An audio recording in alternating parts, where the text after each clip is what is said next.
Je suis producteur de la comté dans le Haut-Doubs. Ma plus grande préoccupation, c'est d'adapter les ressources au changement climatique. Et c'est un peu ce que je pensais il y a 7 ans, mais pas à ce point-là. Thomas Porcelot a tracé sa vie comme il l'a voulu. À 27 ans, il dirige seul son exploitation, 40 vaches laitières sur 67 hectares de prairies. Quand il a commencé son BTS en 2016, Thomas savait qu'appartenir à la filière comté, c'était une sécurité. Le prix du lait était 2 fois plus cher qu'ailleurs, mais cette force pouvait avoir aussi des fragilités.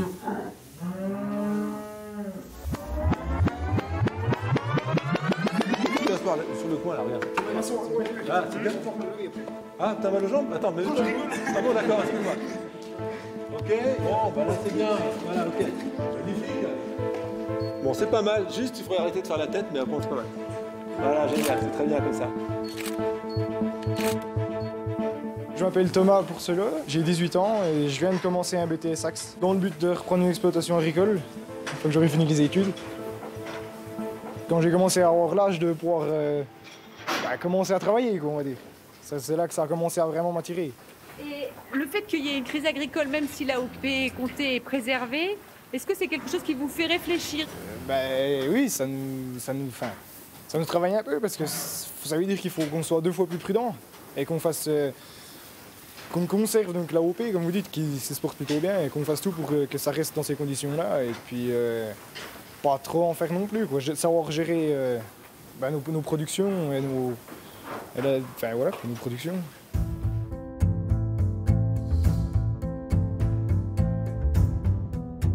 Le jeune homme a grandi à Passonfontaine, à près de 800 mètres d'altitude, dans le Doubs. Son père lui a transmis l'exploitation.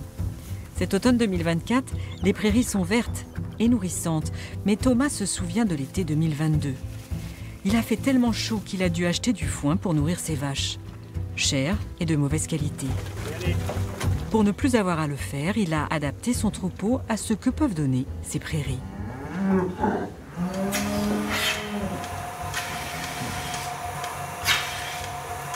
Je suis un producteur de la comté, mais je suis aussi avant tout un éleveur. Moi, j'aimerais bien avoir des bêtes du monde, quoi, des bêtes plein les bâtiments, mais foncièrement, c'est pas possible déjà.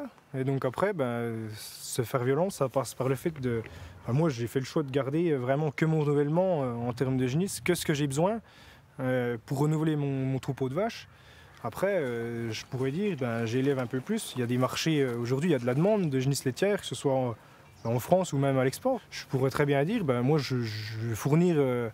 mais après, je sais qu'à ce moment-là, il va falloir que j'achète... je ne vais plus être autonome en fourrage, je ne vais plus être autonome en herbe. Donc il faudra qu'à côté de ça, j'achète pour produire. Moi, ça ne m'intéresse pas. En plus, c'est une charge de travail supplémentaire que je ne recherche pas forcément. Thomas se souvient bien de ses cours d'il y a 7 ans au lycée de Levier. C'était juste après la réforme de l'enseignement agricole, apprendre à produire autrement.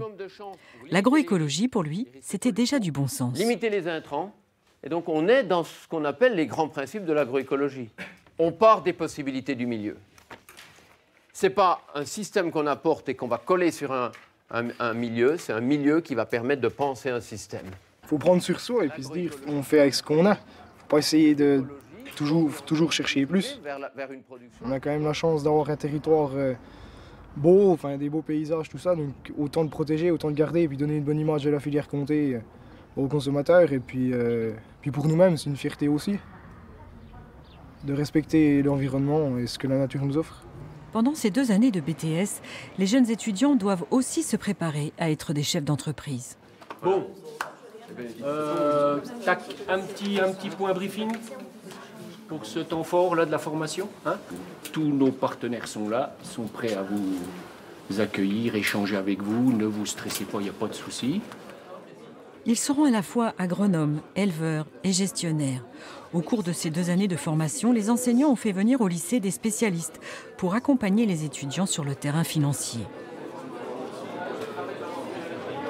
Vous avez chiffré vos investissements sur les 4 ans? Oui, à peu près. Ouais. À peu près, c'est-à-dire j'ai un ordre je sais ce qu'il reprise plus investissement. Vous avez une idée du montant? Oui, à peu près 450 000 €. C'est des investissements que j'ai pas trop le choix. Donc c'est des réseaux aux normes, tout ça. Donc... C'est bien 450 000 € que vous voulez investir? Oui. Bah oui, je suis un peu obligé. Pourquoi? Il y a une question de mise aux normes déjà, à faire dans les 2 ans. Non, c'est pas grand-chose, mais c'est surtout aussi moderniser l'outil de travail. Et puis je me dis, j'ai 20 ans, donc si je veux avoir un outil fonctionnel et payer à 35-40 ans, quand j'aurai d'autres priorités dans la vie, une vie de famille ou une maison ou quelque chose, c'est maintenant qu'il faut que je fasse mes gros investissements pour vous les payer tant que je suis jeune. Est-ce que ça s'est passé comme ça? Pas vraiment. Donc le projet de base, c'était simplement un agrandissement et une mise aux normes donc, de l'existant. Et au final, au fur et à mesure de la réflexion, j'ai choisi de repartir sur un nouveau site pour les vaches laitières, donc excentré de l'ancienne ferme. Et donc déjà ça a fait grimper un peu la note, forcément. Et en plus, donc j'ai fait ça suite aux années entre guillemets Covid, là où les matériaux étaient au plus cher. Et donc ça a fait grimper le prix en flèche. C'est-à-dire? J'étais parti pour le projet initial sur une enveloppe de 400 et quelques mille euros de mémoire, et au final j'arrive à un peu plus de 800 000. En tout cas, c'est une situation qui vous satisfait. Vous êtes content d'avoir repris l'exploitation de votre père? Ah oui, moi je suis totalement épanoui. Aujourd'hui, je suis content d'avoir fait ce choix-là, et puis je vois pas trop ce que je pourrais changer si j'avais à refaire mon parcours. Après, on verra dans quelques années, mais pour l'instant, non. Je suis pas malheureux, je vis de mon métier, donc voilà. Producteur de lait à Comté. Ce métier lui permet d'avoir du temps. Thomas est conseiller municipal dans son village et aussi trésorier de la fruitière qui transforme son lait en fromage. La fruitière, c'est la clé de voûte de la filière. Elle n'est jamais loin des fermes. C'est une coopérative, les agriculteurs décident de leur avenir. Comme il y avait trop de stock chez les affineurs, la filière a décidé de baisser sa production de 8% pour les années 2024-2025. À la fruitière de Valdaon, la moitié du chemin est fait. Il y a plus grand-chose? Non, on a chargé hier.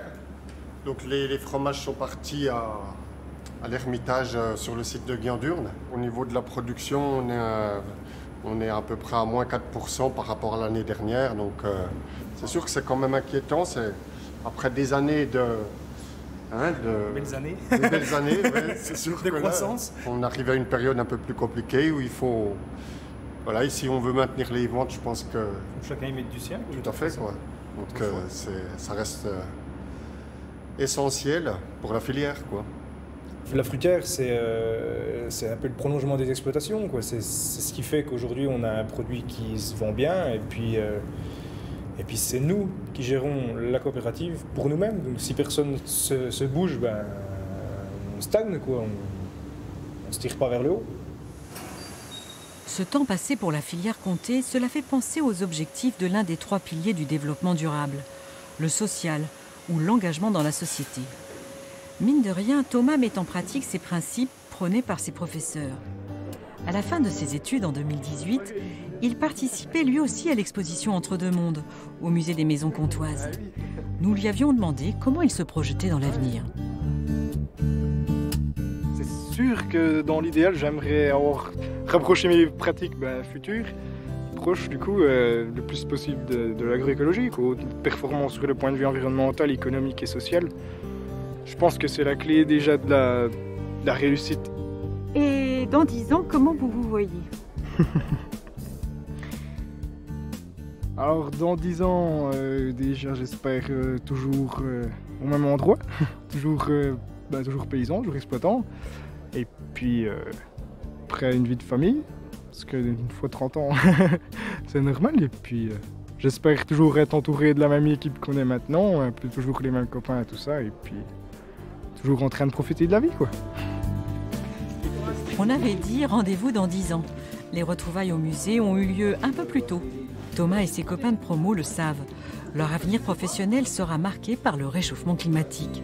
En 2050, selon des experts, le Haut-Doubs devrait avoir des températures méditerranéennes. Thomas continuera d'adapter ses pratiques, confiant, sans stress apparent.